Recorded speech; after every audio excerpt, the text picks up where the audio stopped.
So, Coté, you have a newsletter, you have your software defined talk podcast, you are, a thought leader in cloud technology, and people look to you to find out like what's going on. And I think the same is true with our guest today. So my question for you right off the bat is someone who reports cloud news, where does that person get the news? What are your sources? Well, maybe it wouldn't surprise you to know that I once made an internal video a year or two ago that I went through my entire machinery for gathering and logging all of this stuff. But I think the simple answer is nowadays it pretty much comes from like all the RSS feeds that I still subscribe to and read, and to a limited extent, like several newsletters that I subscribe to. And I suppose I would be remiss. Also, for the software defined talk, we have a Slack channel where there are a bunch of links and stuff that get posted in there. So I get things from there too. Yeah, and then there's a handful of podcasts I listen to that cover news things. But I think a lot of the things that I listen to, like the guest podcast, I look to more for like analysis and what does it mean than like, what would you call it? What happened? That's kind of like I distinguish between like what the New York Times does and like the Economist does. Like the New York Times tells you what happened, and the Economist will tell you like what it means and why it happened, and they do analysis more. And like I like the second a lot more. Do you think that everything you consume, you're always listening with an ear for how am I going to represent this? Absolutely. There's no passive consumption. Yeah. I think that I forget who it was. It was either the guy who worked on Buffy the Vampire Slayer or one of the Marvel Universe reboot people. Maybe they're the same. But I read an interview a long time ago with about him and his wife, and he had this motto, which was like, you always have to keep the tanks full. And he was like, so you're always like everything you're consuming, you're like cataloging it for like, is this something I'm going to have Iron Man do in episode 5, right? Like how you can like do that. And so, yeah, I mean, I think there's a bunch of digital pack ratting that goes on for that. Let's introduce our guest, because I'm very interested in his perspective too. Hello, Brian. Hello, how are you? I'm so great. So happy you're here. Will you tell us about yourself, please?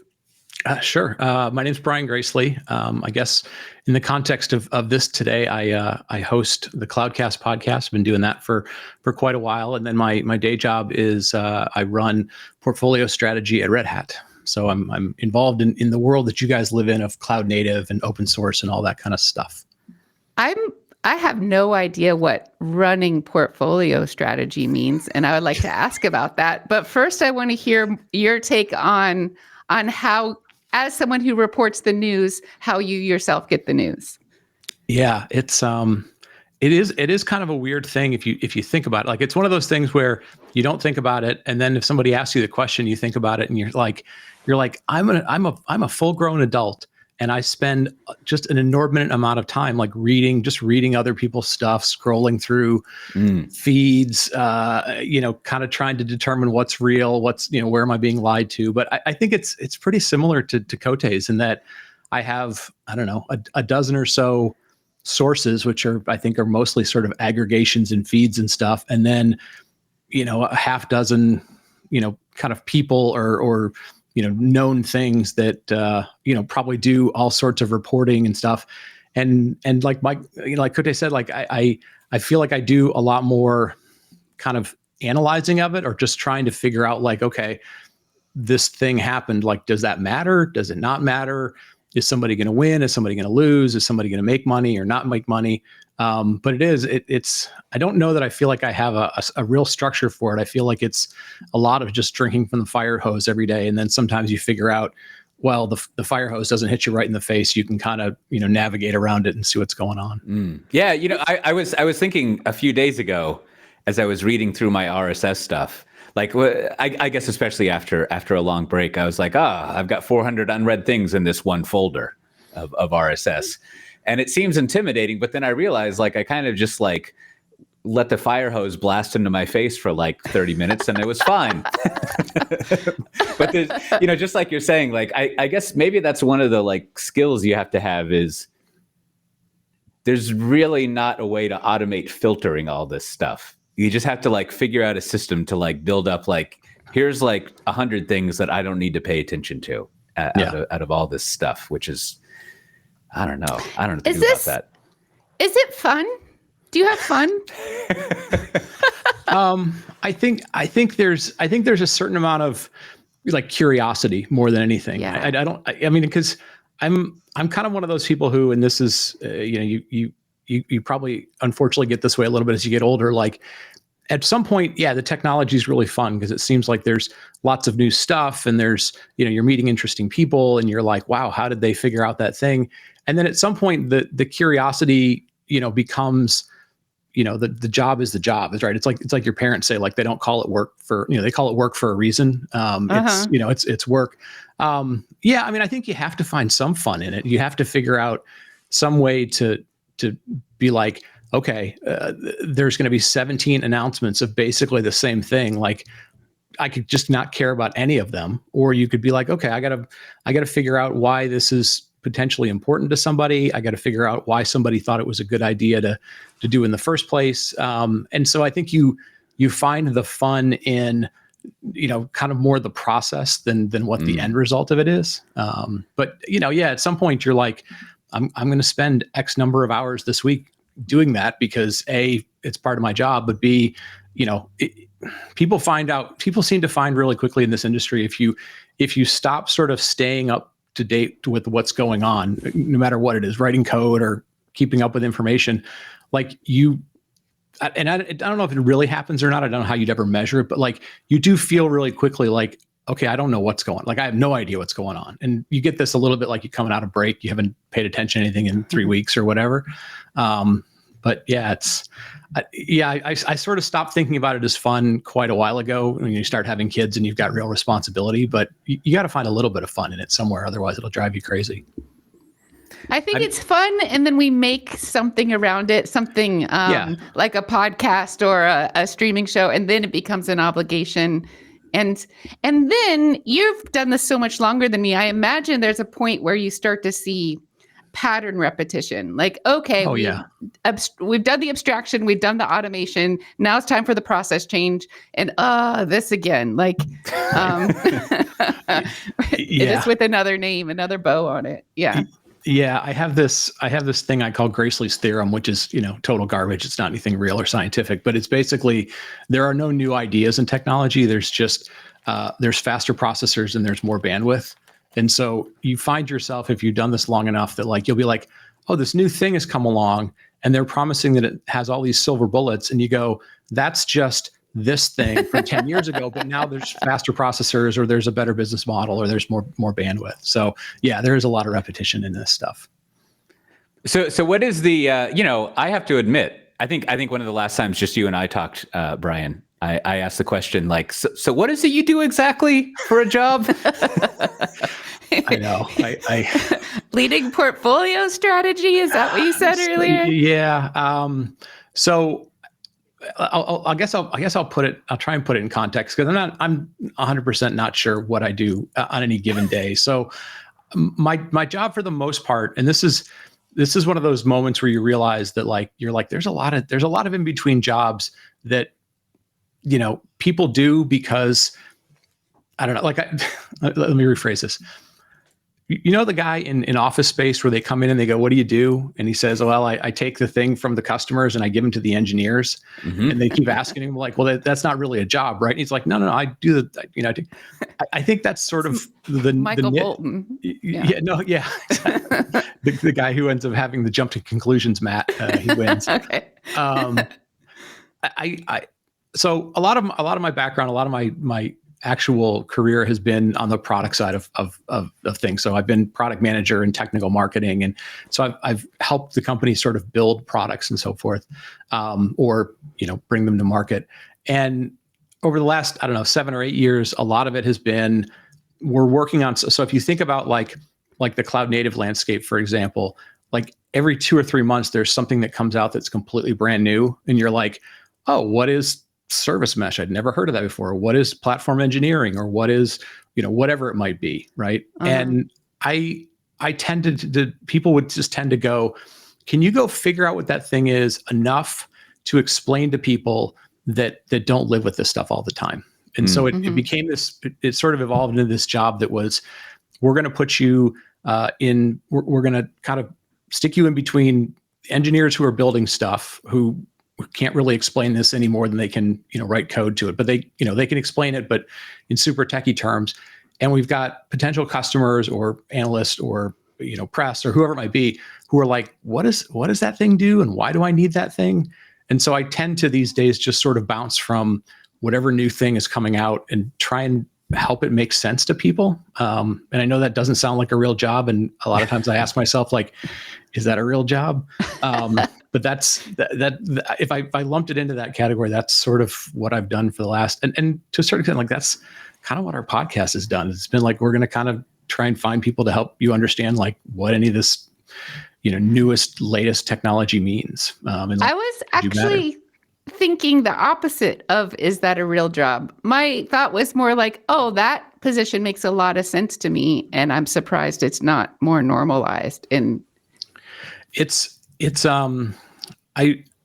find it's, I think for the last long period of time, like I've had these jobs that you would say are sort of, they live in between stuff. They're like compound words. So like as an example, so there's a whole industry of people that are technical marketing, or they're called evangelists, or they're called whatever. And you go like, okay, well, what does that person do? And if you really break it down, you say like, well, the marketing team that owns the product, right? There's always one of those. They're not technical enough to explain why this thing is so interesting and unique. And so the marketing team's like, well, I really like that person and I like what they do, except what they do doesn't fit into my ROI for buying ads and, doing normal marketing stuff.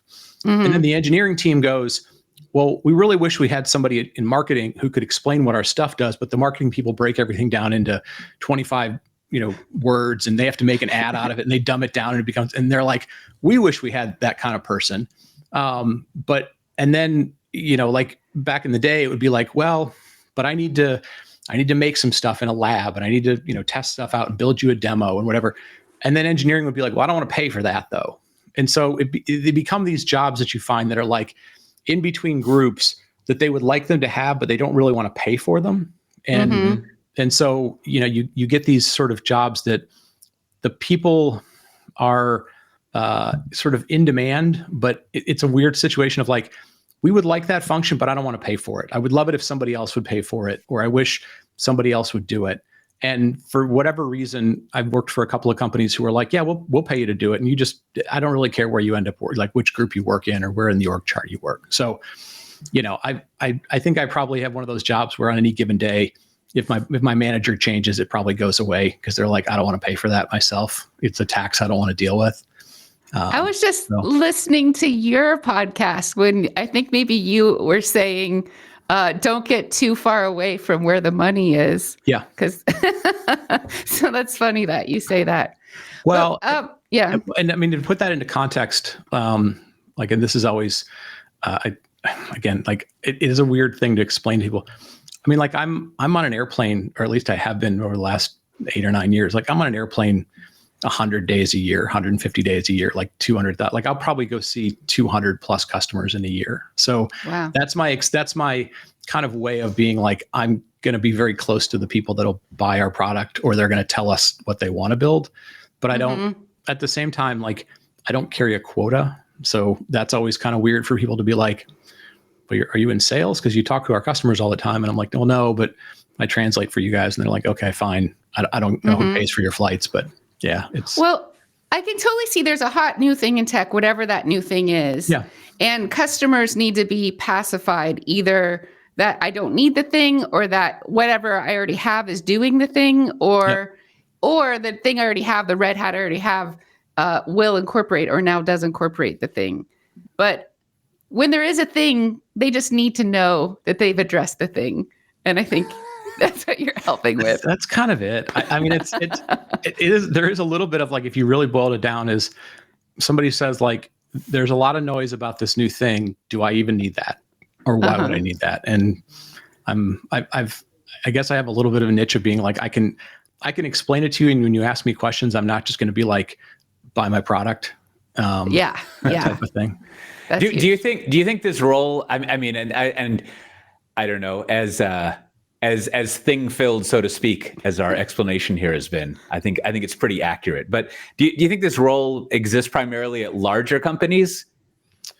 I think it does, although, yeah, because I think larger companies, you will find people who go, okay, I could fix our org chart and we would align to whatever we want to do better, or they go, I could just kind of like hire one person or a couple of people and I could own that. And then I don't have to fix the org chart. Like I don't have to spend all my internal political capital trying to do something that's like nearly impossible, which is, changing culture and org charts. I could just sort of like have a couple of people, I could own the cost of it. And I could just send them out in doing different types of things. But right. To kind of like, cause my, in listening to your explanation and then thinking about, I mean, obviously myself, but other people who do a similar thing, it seems like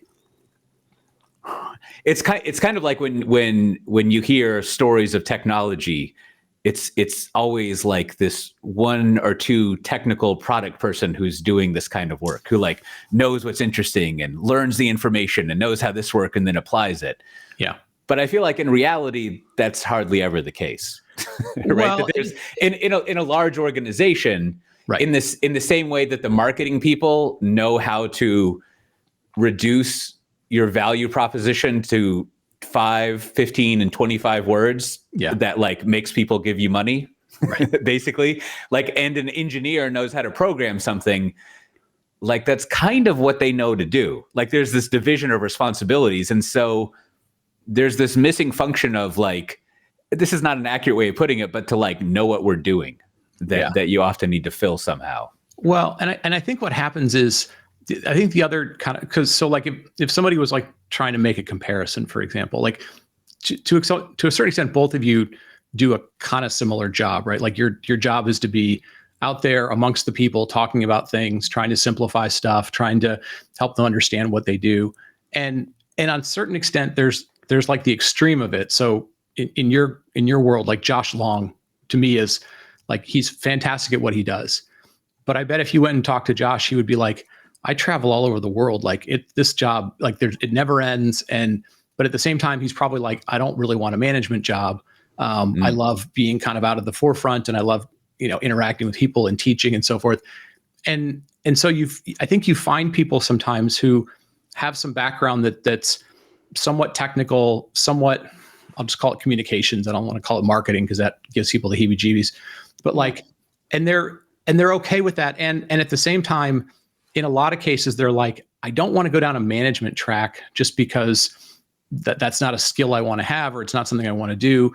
And so you find these people who, I mean, their jobs are a little bit extreme, right? Like Kelsey Hightower probably travels all over the place. Josh travels all over the place. People like Liz Rice, who is, I forget what the name of the company. She was at the EVP. Isovalent. She used to be the keynote speaker at every sort of thing. And you're sort of like, that's a useful type of person to have. It's also a weird job to have, because it's like you're probably traveling more than you really want. It's hard to have a family life. But at the same time, you're like, I don't have to live in certain places. I can live anywhere I want to. I don't have to be a manager. So you sort of, again, you find your sort of, place where water can settle between cracks and try and be, useful in that space. So this is, we're doing some extreme navel gazing here, but I'm gonna allow it to extend a little bit more, because as I think we three know, people ask all the time, how do I get your job? And so we'll do some fan service, so to speak. So at least the last thing I think in my mind I have to ask is I guess maybe this has been latent, but I have this theory in my head that in order to do this kind of job that you're talking about, and not the Josh Longy, Whitney Lee kind of job where you're out there doing the razzle dazzle, right? Yep. But more of what you're talking about, where you're internally trying to inform people and steer strategic direction, which I know you try, Whitney. I'm not saying you don't do that, but I think what I'm thinking about is much more focused on that, just time spent. It feels like career-wise, you can really only advance your career if you also have a public persona. Like, I've observed people who kind of have this internal strategy role, and if they don't, it's almost like if they don't have this life raft of a public persona, it's hard for them to seem valuable internally. Like, they almost disappear. So you have to use this like external hoopla around you to make yourself internally seem valuable. I don't know.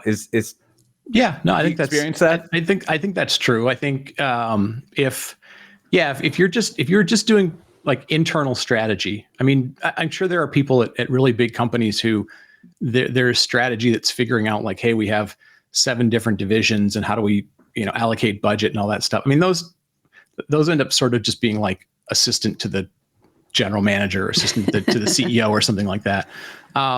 But yeah, I mean, I think there's a certain kind of requirement of being somewhat visible and really like, because I think your follow-up question is going to be like, is that only for senior people who've been doing this for a long time? I think to a certain extent, like nowadays, there are so many ways to kind of be your own brand. They're fairly easy, right? With YouTube and podcasts and reels and stuff that we're starting to find more and more kids that are pretty young, like right out of college or a few years out of college, who like, they don't even think of it as sort of branding. They just think of it as like, this is just the way I put stuff out into the world.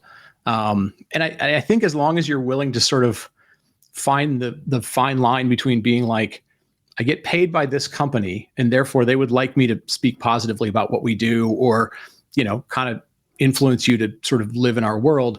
And at the same time being like, I have enough compassion or enough sort of understanding and curiosity that like, I don't make every conversation about, please buy my product, please buy my software. I think you can find a thing in there and then you can figure out like, well, there's parts of this I like. Maybe I do want to go into product management, or I do want to go into something else. So kind of along those lines, what did you think about, in the leaked Mr. Beast memo, where he was basically like, you should do short form videos for internal communication.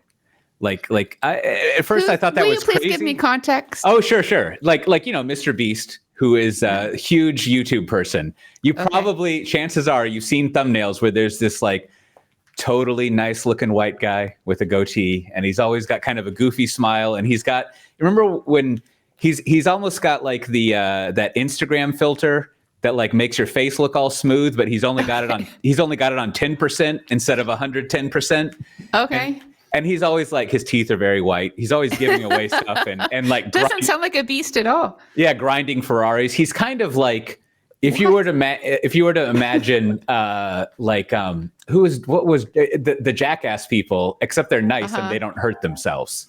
Okay. And so he's got this kind of like basic cable appeal, right? Okay. And he's hugely successful. And so there was this memo that he had that leaked, whatever that means nowadays. And there's 2 things that among other stuff that was really interesting. One, he said, he was talking about internal communication. This was like how to work in Mr. Beast Incorporated. And he said, 1, you can write, this is not word for word, but you can write the perfect thing. And if no one reads it, it was useless. And then I think the other side of that was like, you should, if you want to communicate something with people, you should make a video and just send that. And so like, I don't know. Should we be making videos for all internal comms instead of sending those, like I was joking, I think recently, like anytime you send out an email that has a scanned in signature, maybe that should just be a video instead of like an email? Yeah, I think I never saw the leak of it, but I get where he's going with it. I think that the thing he's kind of highlighting, and I buy into this theory, is that if you're going to make something that you want to be, spread around to a lot of different people, or you probably don't want to be sort of like misconstrued, is make something that's visual, and so something that's probably visual, because people are kind of both text learners but also visual learners, and B, make something that's like easily shareable and you can send it out, or you could embed it, or you could do whatever.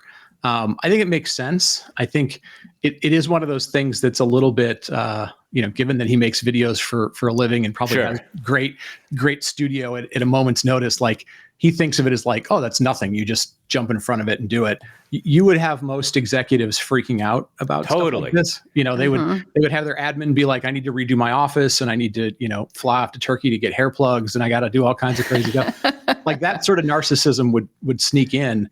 But I do like the basic concept. I mean, like I always used to tell people, if you have to answer a question, more than a couple of times, you ought to at least write a blog post about it. And nowadays, just go like, okay, what's the equivalent of a blog post? Because then at least you can just point somebody to it. They can point somebody to it. I think that mindset is appropriate. I hear you and agree, but as an older person who consumes stuff, I really prefer written things because I can skim it. I can understand right from the get-go how long it is. It's in my thoughts. It's not like bursting my thought bubble around me. It doesn't disturb my peace the way that a video can disturb my peace if it's loud, or I don't know. I'm sounding neurodivergent now, but I really just feel like I want control over that. Or if it's a video, I'll be like, okay, I'm putting it toward the end of the day. I'll watch it right before or after a meeting when I'm already doing social things. Yeah. A video is a big lift for an old lady like myself. No, I think what you're highlighting is, I don't think we've ever had a time where there was more gaps between just even like small differences in ages. And I'll date myself. I mean, I got enough gray. I'm older than you are. But like I'm like, for example, like I'm shocked at how much we'll use different internal like tools for collaboration. Like you might get a Zoom meeting, you might get a Google Meet. Like people's excitement about meetings almost has like, at least for a section of the audience that's probably, let's say 35 and younger, maybe 40 and younger, like they care about the emojis so much. Like which emojis they can use to give you or whatever. And you're just like, that's the thing that you, like, and you can't fathom that if emojis haven't been like really important in your life.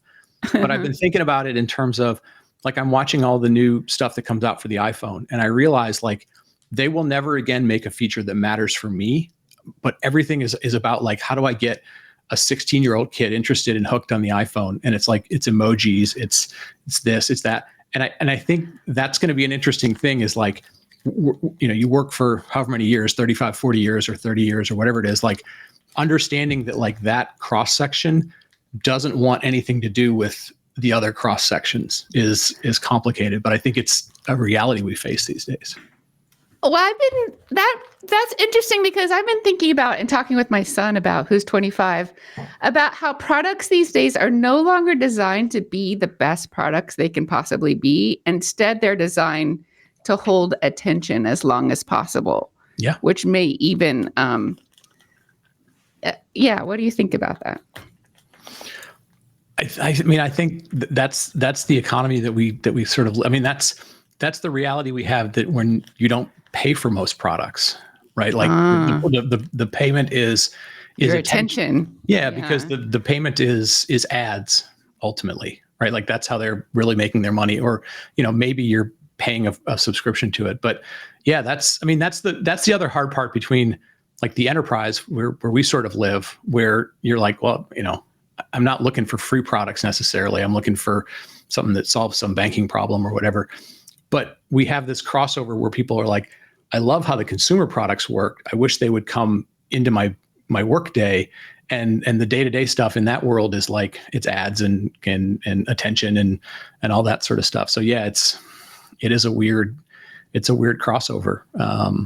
And yeah, I'm like, I have to imagine your son, he's probably now just recently into the workforce. Yeah. Like he's got to be probably going through some weird stuff of like, why do these people do stuff the way they do stuff? Like I don't feel like I'm productive doing it that way, but the 35s and ups are like, no, that's how you do. That's how you have meetings. That's how you communicate stuff. My son's actually young enough and raised by a cynical person like myself that he is more like he doesn't have social media accounts, and he sees through that. And I think more and more kids his age do understand that social media is bad for them and makes them feel bad, and they don't want it in their lives. Yeah. Or at least I hope so. Maybe it's wishful thinking. We should have him on sometime and be like, so what do you think of this modern workforce habits? Now that we're, your parenting aside, were you prepared for this? Because I often, one of my hobby horses is like scheduling meetings. And with my kids' school, I often think like, I don't understand why you don't just send a calendar invite like the entire rest of the world. So there must be some moment in a knowledge worker's lifespan where they discover the meeting invite and like all of the lore and the stuff that goes around it and how it works out. And, in contrast, like I think kids are very educated in PowerPoint or whatever you want to call it now, which I certainly wasn't. But it'd be fun to see what the workforce shock is. He has this life experience where he works. He likes art and drawing and stuff, but he's a software engineer and got a job working on an art-related, drawing-related software that made him really happy. Like he's fulfilling two different hobbies or two different things he likes.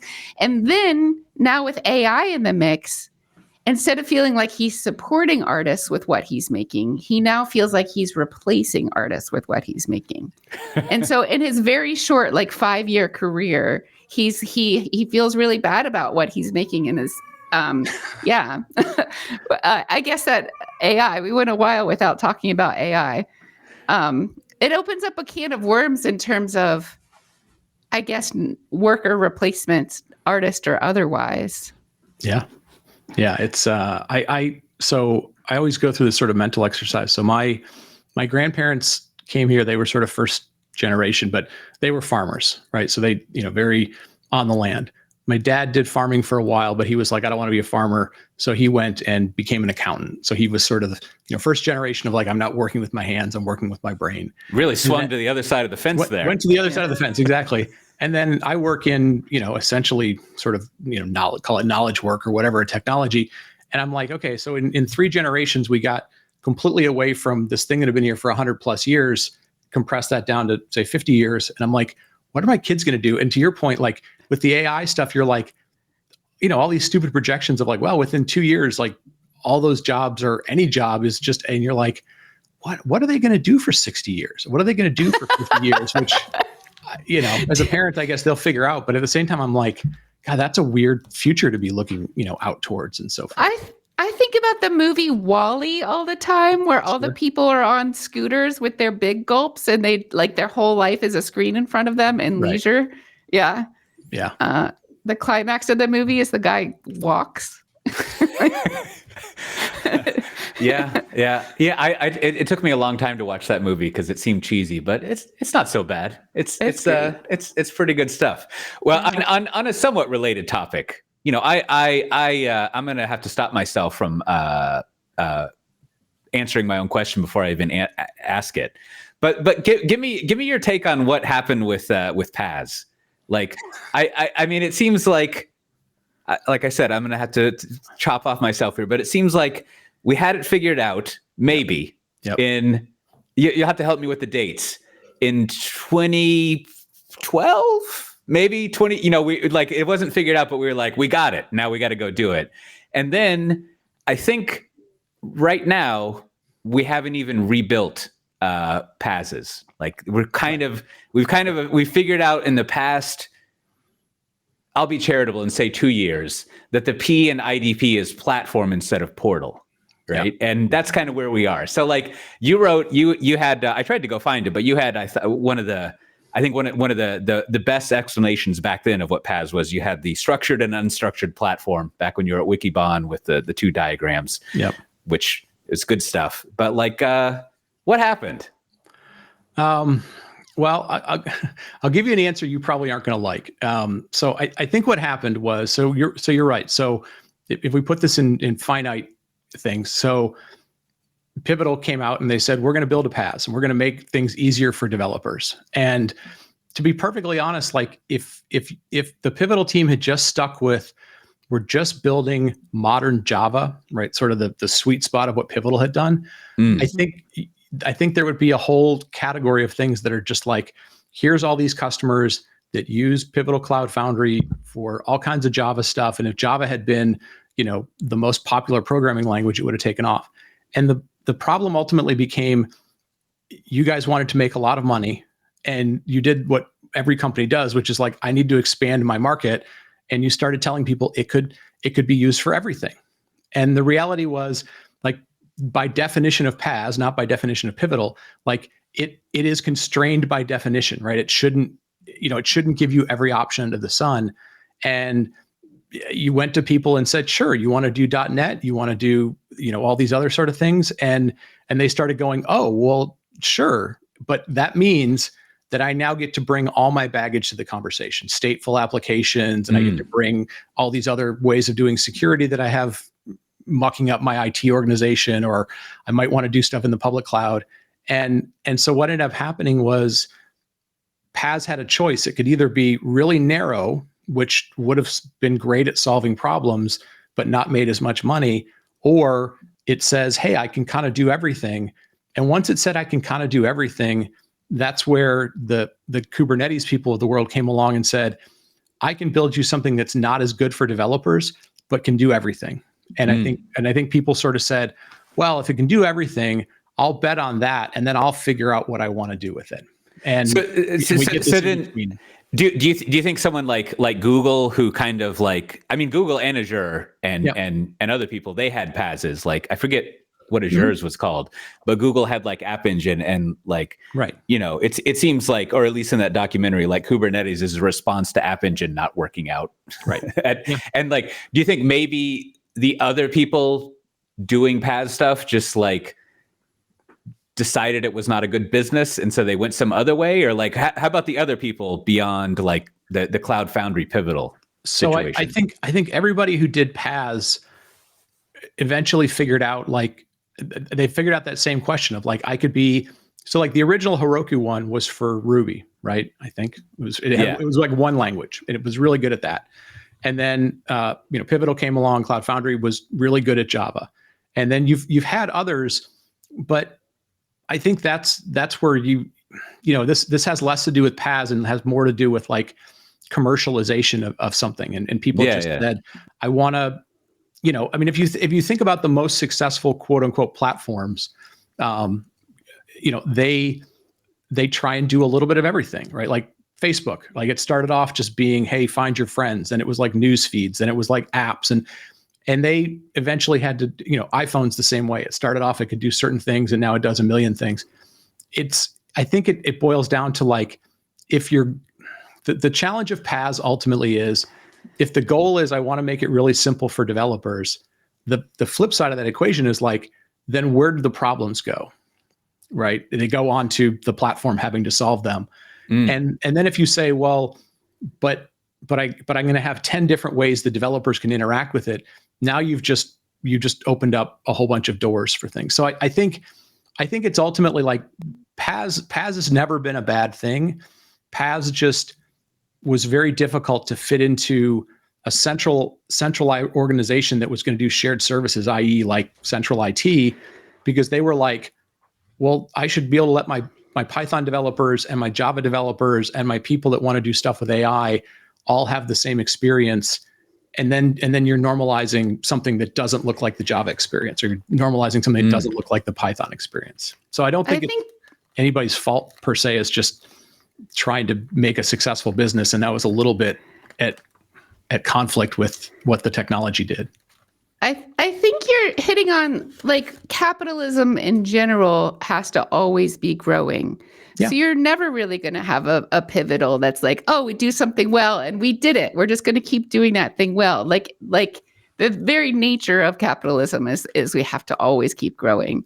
And maybe that's why, like, building an internal platform and having a platform engineering team is the way to go, because if you go for a fully managed solution, they're always going to be, just like we were talking about before, like not necessarily making the best thing, making the thing that's going to raise their stock prices next quarter.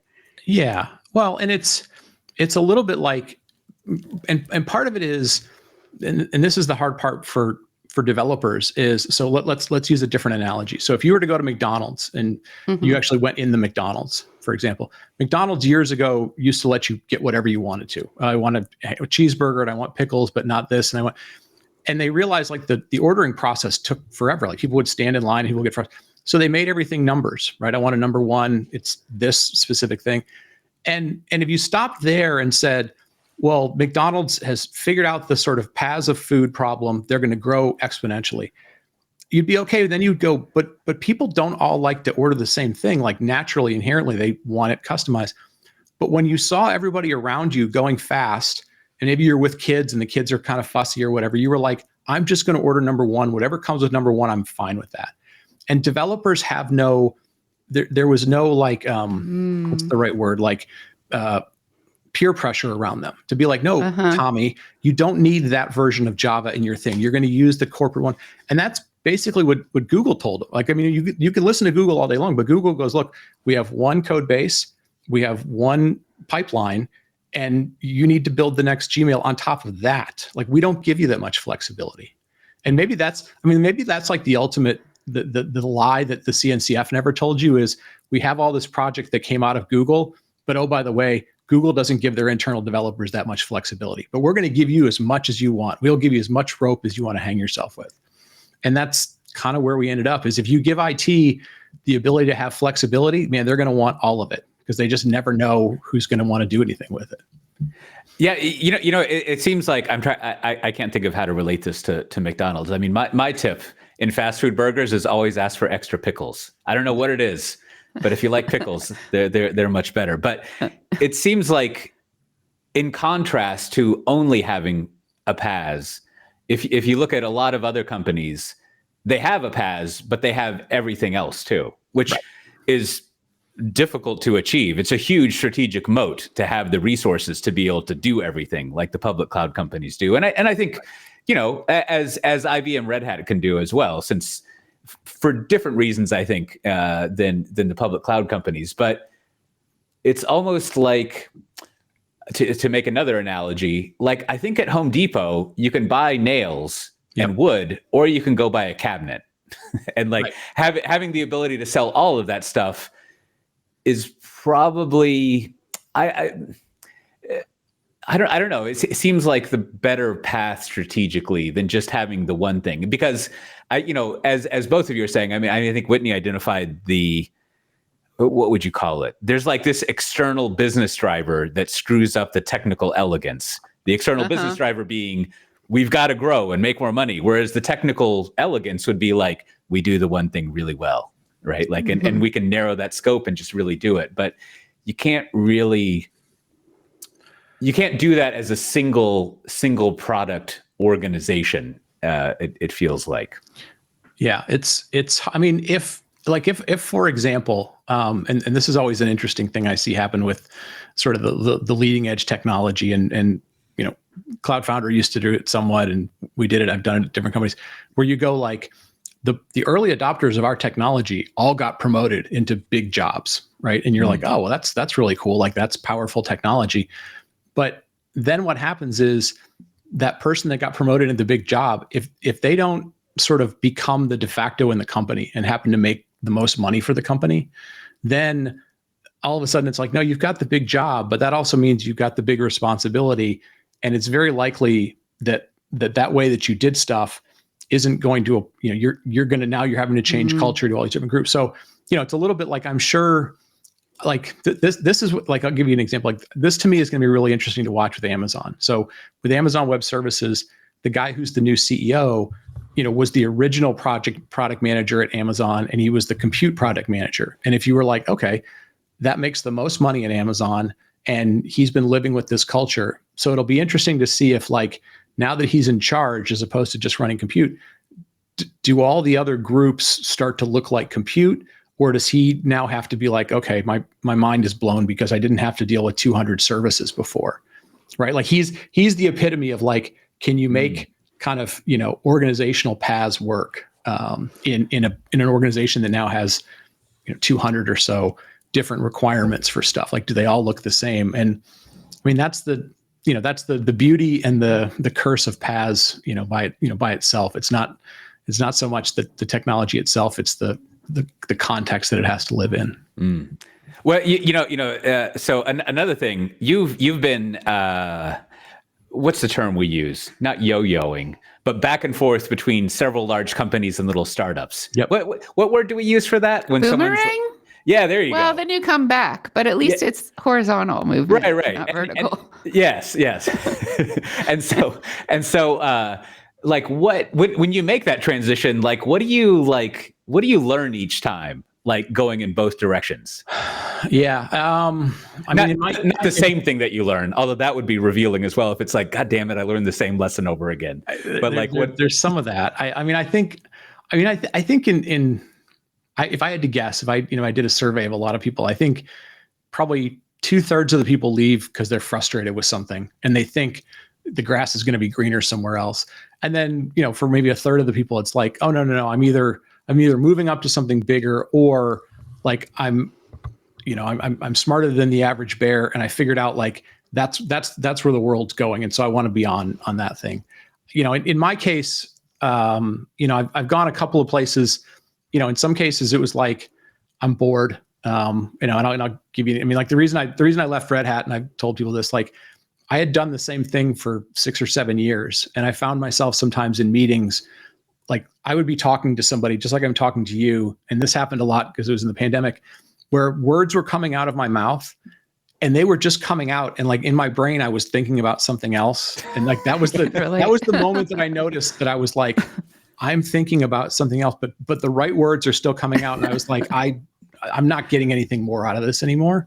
And that wasn't a knock on that job. It was just I'd done it for a really long time and I wanted to do something else.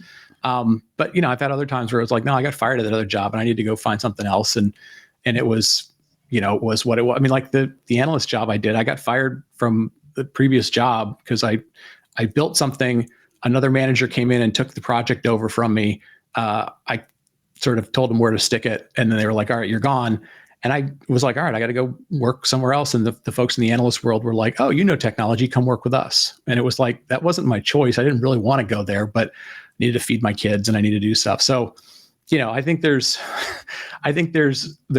like, there are probably people to talk to that are like, I have shown what growing up, climbing the career ladder looks like and all the sacrifices you make. Like, I'm probably not that person. I probably fit in what looks like most people's career, which is like, sometimes you get lucky and find a good next step. And sometimes you're like, I got to find what's available. And so even if it's not, let's say, strategic, when you move jobs around, like for example, like when you go from a smaller company back to like a Cisco EMC world, like Red Hat, like, are there like new tools that you have, or are you just like, this time I'm going to listen to myself as I'm talking?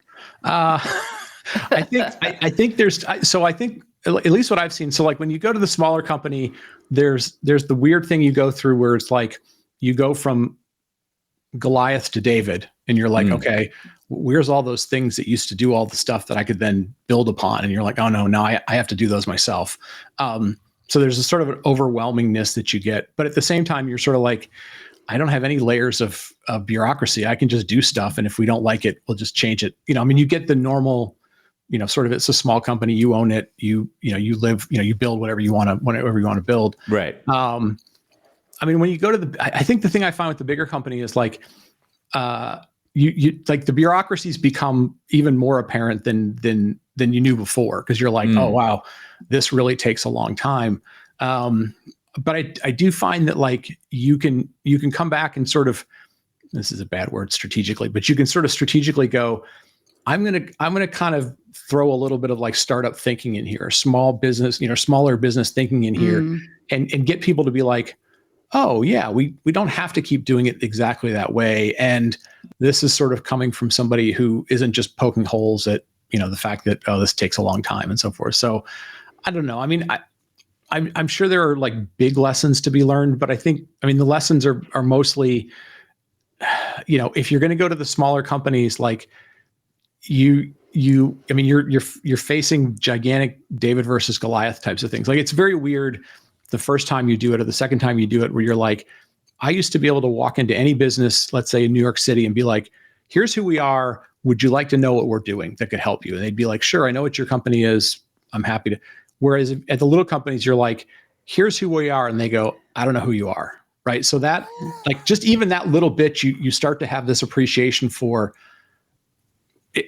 like, don't do too many things at the same time. Like, be really good at one thing, like, here's how much it costs to even just get anybody's attention. And you're like, all right, I have a new appreciation for like marketing budgets, or I have a new appreciation for that one demo that you make that everybody remembers. And you're like, don't make 10 sort of like crappy ones, make a Mr. Beast kind of video because somebody will remember. So you learn like little stuff like that. Yeah. So having been at so many, like several companies and several roles, big and small companies, can you think of like one or two like universal truths no matter where you go? I mean, at least in the tech industry, I mean, at the end of the day, like, you need to be able to communicate your value. Again, big company, small company, and this always rubs the technical people the wrong way. But like, if you can't explain it to like your neighbor, like who's not in the tech industry, you probably are only going to get so big, right? So I mean, if you think of the biggest, most successful companies, their value proposition, even if it's super technical and but like, you can explain it to people in really simple ways. And so I always look for like, okay, did we ever cross that line? Did we ever cross that hurdle? I think, big company, small company, like, they still know how to operate as a business. They don't just, act as if they're, a summer project or something. So, I mean, they have a certain amount of discipline, a certain amount of accountability. And that's always pretty obvious. Like, you can go in and be like, what does your business look like? And they'll be like, they can lay it out pretty well. They've got a culture of people that really kind of understand it. I think you see that no matter what.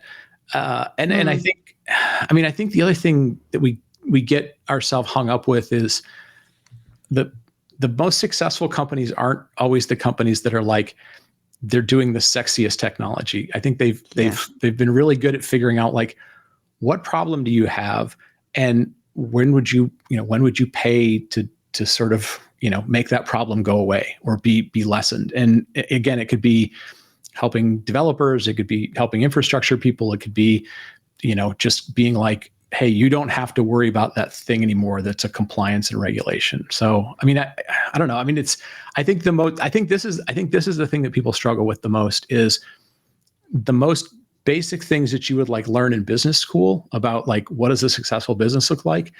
We should be teaching to sort of all of technologists, because the one biggest misconception that I think we have in technology that people can't really understand, but they've come to like internalize it, is we should be able to run a business, or like, there's this expectation of like, we're going to run this business for long periods of time, and it doesn't matter if we make any money because we took all this funding.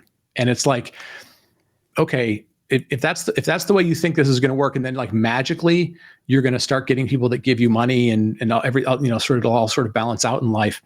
Those are the ones that I think struggle the most. Whereas the ones who understand like, you need to make money and you need to make more than you spend, which I know is Coté's favorite thing. Like, that's a successful business. I know it sounds dumb, but like, that feels to me like the number one thing that more technical people don't really seem to understand as it relates to their business. And it's the simplest thing to sort of point to, of like, that one will be around for a long time. That one needs a miracle to sort of succeed. Or it needs some external thing to happen. They get acquired, or the world gets a pandemic and all of a sudden everyone needs 2 laptops at home. Like, I don't know, that to me it sounds really simple, but I don't think it's really well understood. Well, in technology, I think understanding complexity is almost a badge of honor. Like, look how smart I am. Like, look what I've done absolutely. here.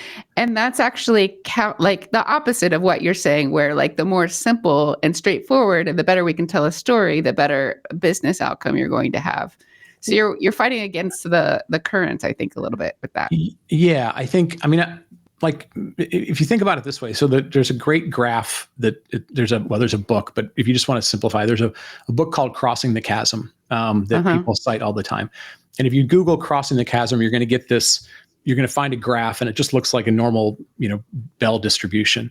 And what they do is at the beginning of it, they sort of cut off the first third before the bell starts to get big, and they go, that's the chasm. And there's all sorts of stuff they explain about it. But the simplest way to think about it is you can be super technical, and you can explain stuff really super technical on the left side of the chasm, the beginning of the chasm, and there's value in that. But if you want to be useful on the other side of the chasm, where more customers are, more money is, more market share is, that cohort of people will never be as technical as you want them to be. And so if you don't figure out how to make it simpler for them to understand, you will live on the left side of the chasm forever. And that might be all you care about or all that excites you. But if your goal is like, I want to be part of something big that makes a lot of change or makes a lot of money, that is simpler. Like the simplicity goes up astronomically at the farther right you get from the chasm. Well, so the last thing I wanted to ask is I was just listening to your most recent Sunday sermon, which I like. When did you start doing those? Like, is that like 3 years ago? Something like that. Yeah. I need context, please. Oh, sure, of course, Okay. of course. So however many years ago it was, Brian started on Sunday, or he would release it on Sunday. But on Sunday there would be something where he's basically just monologuing about some topic. Hence, Okay. it's not actually called a Sunday sermon. That's my, I have that annoying habit that George Bush Jr. had, where I like to assign people nicknames and like funny little things. But they're great. Like there's always a lot of career advice going over industry trends. And the one you had this past Sunday, which would have been January 12th, 2025, was basically, does your CEO know what you're doing? And like listening to it, I want to run by you. I was trying to reverse engineer how you come up with these topics, because this is for, as I'm sure all three of you get this. Everyone's always like, "You're so productive. You put so much stuff out," and I'm always thinking like, I don't know what to do. I run out of topics, right? And so like somehow every week you come up with some topic to talk about, and I was trying to reverse engineer it. You're going over like it's important that the CEO knows what you're doing, budgeting, groups, all that, and I think I identified that you found this one little tiny event that spurred off this entire type of thinking, which is Matt Mullenweg, the sustainability group at WordPress, was like, we're going to quit. And then he, in his ongoing journey of kind of like a Wes Anderson villain, he replied, oh, Matt Mullenweg, the CEO of WordPress. He was like, oh, I didn't even realize we had this group. So now I'm going to get rid of all of you. Right. And I was like, there it is.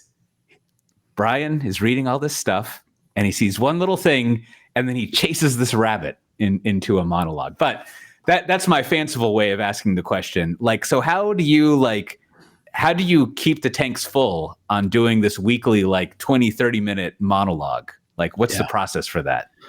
So it's a good question. It is the thing that sort of pains me during the week, because I'm like, I gotta do one of these things. We do 2 a week. Whitney, we do one on Wednesday, which is always an interview, and then I've adopted this second one originally because when COVID happened, half our listeners left because they just stopped listening to podcasts, and I was like, okay, I'd like to keep the numbers up, so I just cheated. Oh, right. We have 2 a week. Double your content. Got it. Double my content. But it's so in this case, I think what it was there's times when I'll do them and I'll be like, this would be interesting. This would be useful to explain to people because people either don't know the history of something or I think they're kind of getting it wrong. So let me at least put a perspective out there. This one I think was partially, the other thing I'll do sometimes is there's times when I'm like, I could make this an internal email and try and, quote unquote, change the culture. Or there's times when I'm just like, I just need to talk it out for myself and maybe avoid sending that email. But no, I mean, I like, there are tons of groups within Red Hat, as there are in many other organizations, where I'm often like, what does that group do? And I sort of know about them because they invite me to meetings and I'll be like, what does this group do? It's not obvious to me. And then I saw the thing that was, popped up on the Software Defined Talk Slack, where the CEO literally, and I don't think he would have fired the people if the guy hadn't been so annoying about, like, we're awesome and you should, I mean, basically the guy was like, hey, I'm frustrated about something at work. And you're like, okay, nothing new there. But then he just kind of kept going on and on. And this you're is like, on Reddit? it was on Reddit. Okay. We'll send you the link to it and stuff. But Okay. basically it was like, you could have made this a complaint to your friends or to your colleagues, but you decided to air it out in public. And so the CEO felt like did one of two things. Somehow he got notified about it. So now it's an annoyance that he's like, all right, I got to kind of calm this down. And then at the same time, he kind of went out of his way to be like, you're not just annoying, but like, why'd I hire you? Like, why am I paying money if it doesn't feel like you're doing anything? So anyways, the reason I did it was I was like, I think there's probably a lot of people, especially now that jobs seem to be harder to find, or people are looking for jobs, or they want to make sure they don't lose their job, that it was like, you probably should make sure that somebody beyond yourself knows what you do. And like having, as we've talked about, having lived through many companies and been in different sides of different organizations, like there are plenty of times when you're like, God, I'm working 60 hours a week and there's nobody who knows what we do and nobody's using our stuff. And so I'm just trying to kind of keep people from getting fired. But yeah, that process is typically like, I'll see something and be like, okay. And if it relates to something else I'm doing, then it becomes fairly easy to kind of just cobble some stuff together. So let me try to generalize the stage one, which is identifying a topic that you can fill the minutes with. Yep. the column inches. And at least in this case, or in this type of thing, it's to put it in a silly way, like one, it's something you come across and you're like, you have this emotional reaction, and you know that if you wrote an email about how you should do things, that probably wouldn't go well, right? You're like, now I got something interesting. Now the other side would also be, I think other people would respond to this, and I would like to give them some advice about how not to harm themselves, like doing this. And how would I don't want to respond directly to this exact thing, but how do I generalize that thing and put it into a piece of advice? Yeah. I mean, I think in this case, when I did the talk, I sort of laid out a bunch of stuff, but then my last piece was like, how annoying are you? And in today's world, like you would never sort of say like, how annoying are you? Because somebody would be like, well, I'm just expressing my opinion and we should have open forums for it. And it sort of boils down to like, you should probably not air dirty laundry out in public. I mean, it like, if you ever watch the movie The Godfather, it's like, you can debate and argue about stuff. Or if you want to make this like in the Amazon context, like we can have debate and discuss stuff. But at some point you're like, this doesn't need to get out in the public, because what value does it have in getting out in the public other than to create the idea that like those people don't know what they're doing, right? Like those people are in turmoil. And so my only advice would be like, I found very few situations, other than like, I don't know, you find like, extreme situations. I got kicked out of my apartment, or, some horrible things happen. But like from a work perspective, like I've seen very few situations where, being the really squeaky wheel and just, kind of airing out dirty laundry about your own company has really kind of helped people, other than to kind of put a bullseye on them of being like, that person's problematic. And, in a time right now when unfortunately there's way too many articles about like so-and-so laid off people, like you make yourself an easy target, as opposed to being like, I should try and internally sort of make this better, at least until the world feels like, there's less chance I'm going to lose my job or can't pay my rent or whatever those things are. I can think of 3 or 4 people like that in my social circles who complain a lot. And my strategy is just to stay pretty far away from them. I'm not going to invite them to collaborate. Like I'll be nice to them when I see them around, but I try to keep them out of my zone. Yeah, because you take on their problems when you sort of give them a forum for the problems. And again, like there's an easy way to interpret that as like, oh, you're trying to keep people down or not let them do. But it's like, again, when you work for some company, like at the end of the day, like you don't, even if you're the CEO, like you don't own the control over what you like. People can just be like, we don't need you around anymore. And as a terrible way to end. But I guess to bring this back to the original thing you guys were talking about, where you said like, please tell us what you do in your job. And I was like, I'm not totally sure what I do in my job. Like there was a certain part of me being like, I think there's a lot of people that if I asked them like, what do you do with your job? That they'd be like, I fill in the cracks and stuff. And I'm like, that's not a great place to be. And if that's where you are, here are a few tips to make the things that you do appear to be more valuable, or at least, they realistically should be more valuable than what you tend to communicate them. So, but yeah, that's the problem. There isn't like a great process to it. It's like, it's no, you have to do something every week and then, just look for stuff that, it seems like it would be valuable to, again, it goes back to like, could this be a blog post? Yeah, probably. Well, so I have just a final nuts and bolts meat and potatoes question on that. Do you keep like a Word doc that you write these topics in? Like how do you track the topics so you don't forget them, or you don't forget anything? Yes and yes. I mean, I'll just use like Notes app and write stuff down when I'm walking the dog, and then there are plenty of like Saturday mornings when I wake up and I'm like, I have no idea what I'm gonna where I'm like, I remember what it was, but I forgot what it was. So I need to be better at that. Now that you mentioned that, I'm looking at this whiteboard on the other side of my screen, and it should have like 20 things on it. And that might be my afternoon project, is to come up with a list of those, because usually they only come up the week of recording them. Like I don't even have a backlog of them in my mind. So. So you do have the brainstorming practice. Yeah, like, I'm going to dedicate time to like list. How do you like boot your mind into that? I'm lucky that my dog likes to walk a lot. Like she could walk for 10 miles if I let her. And so that's sort of my process. I go, okay, we're going to go for 45 minutes or an hour. And somewhere in this 45 minutes, I'm going to figure something out.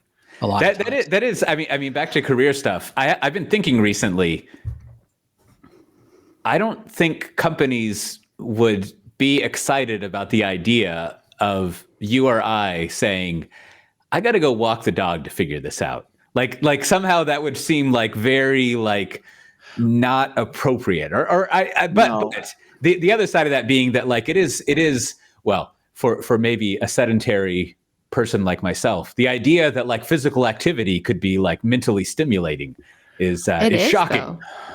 Well, but if you were to give it an interesting name, it was. Diffuse thinking. Yeah, diffuse, something like that. And you put it on your calendar, as like diffuse thinking blocks of however many. Yeah, I mean, it's no different than like Tony Robbins telling you like, well, this is, I can figure this stuff out if I have enough time to think through it, or Gary Vee or somebody. Just, I think if you told somebody like, look, I just read this great book by Gary Vee, and he said that the best ideas come by blocking off an hour of diffusion thinking time, they'd be like, that absolutely. We should absolutely be giving people enough time to do that stuff. I know we need to wrap soon, but I have a question, I guess, for both of you. And listening to you talk, I want to know, and I don't mean this in an insulting way, but it might come out that way. How do you have the self-confidence to talk authoritatively about a topic that you haven't even decided what it is yet? I would like some of that. That's really why I'm asking, not as a knock. How can I cultivate some? What do you mean haven't decided what it is yet? Like Brian said, like I wake up on Saturday and I need to figure out something to talk about and then make a podcast about the thing like that morning. And I just think like I would love that self-confidence to be like, oh, I thought of a topic. I made a podcast. Here you go to my tens of thousands of viewers. I would like some of that, please. I don't know. I mean, Coté, you write about stuff. I'll let you go first, and I can. Yeah. Well, I think I'm gonna steal and modify an answer from one of my favorite people who does this Tyler Cowen, and someone asked him a question like this at some point, and he said, one of the advantages I have in learning things is I've already learned a lot of things, right? Like, I'm in my 50s or 60s. So it's really, one of the ways you read books fast is you have read a lot of books. And so whenever you come across something in a book, you can be like, I can skip the next 10 pages because I know this already, right? Like, so I can just go through that. And I think I think similarly, when you're staring at the whiteboard or walking the dog, you're kind of starting with stuff you already know, and you're like expanding it out some more, right? Or you're getting a new perspective on it. And so it's like, it's not so much that it's the way I'm interpreting don't have figured out yet, is that you're not an expert on it yet, or you're not knowledgeable about it yet. But I think the annoying way to answer the question is like, well, you kind of sort of do know about it. You maybe just don't know exactly how to talk about it. But that's only half of the answer. I think the other half is just like, I guess it's kind of like pattern matching stuff Brian was saying, where you do have a set of patterns and I don't know if this is the right academic term, an analytical method that you can apply to anything. And instead, at least what I'm doing sometimes when I'm talking out loud about something is I am just thinking out loud, applying an analytical method that I have. And this is really easy. Well, not easy, but it's really possible if you know, like, I don't know how many you think there are, Brandon, but there's basically like 3 to 5 basic strategy frameworks. Yeah. And you can pretty much apply those frameworks to almost anything in life, not just business, but any sort of analysis that you do about something. So you can kind of think out loud what that is. And then the third thing is like, well, you can also just be arrogant. well, that's part of it for sure. I mean, not in a bad way again, but like, yeah. Or I guess a more growth-minded way of saying arrogance is you can be fearless, right? And be up for experimenting about things and you know, willing to be vulnerable and like all that kind of stuff. I think part of a mental shift I could do is just think whatever I'm making doesn't have to be comprehensive. That helps too. Yeah. Yeah. I think Coté hit probably the majority of stuff that I was going to say, which is like a lot of this stuff, like you've learned how to learn over the years. And so when new stuff comes along, like there's a mental checklist that you go through of like, you know, how does it impact the industry, or how does it make money, or how does it impact people, or whatever I'd have to write it down to think about what it is. So yeah, a lot of it. See, that there was an example right there. Brian can't even explain what he's explaining, but he's doing it anyways. Well, yeah, I think there's a lot of that. And then, I mean, the other thing two things, I guess. One, I try not to ever talk about things that I'm like, I have no idea. Like I'm not going to talk about how to do brain surgery. I'm not going to talk about how to be like, you know, an oceanographer, stuff that I'm like, I don't know anything. Right. Mm-hmm. But as I apply it to like work stuff, the mental thing that I typically tell myself is I'm like, look, the majority of the people in the room don't know that much about whatever we're talking about. So I have to be at least 5 minutes smarter than they are. And that's about as far ahead as I need to be. There's always the chance that there's going to be somebody who's like, I've been doing this for 20 years. You're full of crap. Like you don't know what you're, and I'll take that, you know, all day long because it gives me a chance to learn. Yeah. But in most cases, especially if the stuff you're talking about is fairly, you know, on the modern side of things, like you don't have to be that much of an expert. You just have to be, again, like I said, you know, analogy wise, like 5 minutes ahead of where they are, because all they're trying to figure out is like, how do I get from where I am to like the first step, or from the second step to the third step? And I think if you do that, then a little bit of that like fear of they're expecting me to be a genius on this stuff kind of goes away. And you know, you leave yourself at risk of being like, yeah, you might get called out by a small percentage of the people. That's the nice thing about podcasts is you don't really, no one's going to throw tomatoes at you. But like, that's kind of what I shoot for, is not like, you know, this is a Ken Burns documentary and it's the, you know, but it's like, you know, hopefully it just helps people get from like A to B and they can figure out B to C, or I can do a follow-up from B to C or something. That's awesome. Yeah. We'll see. Well, you know, that wasn't as comprehensive as I was hoping it would be, but it was great. It was great to finally just have an interview with you, Brian. And I think Whitney and I had a good time with it. I'll speak on her behalf.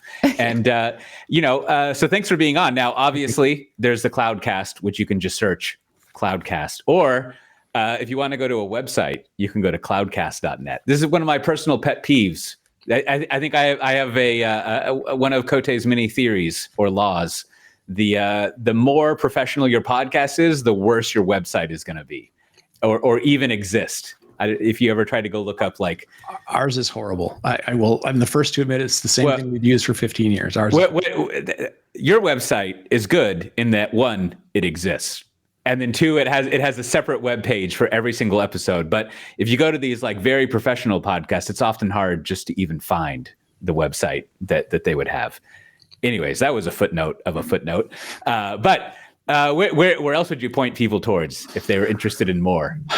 I think that's the easiest place to go. Is if any of this nonsense sounds interesting, subscribe to the Cloudcast, and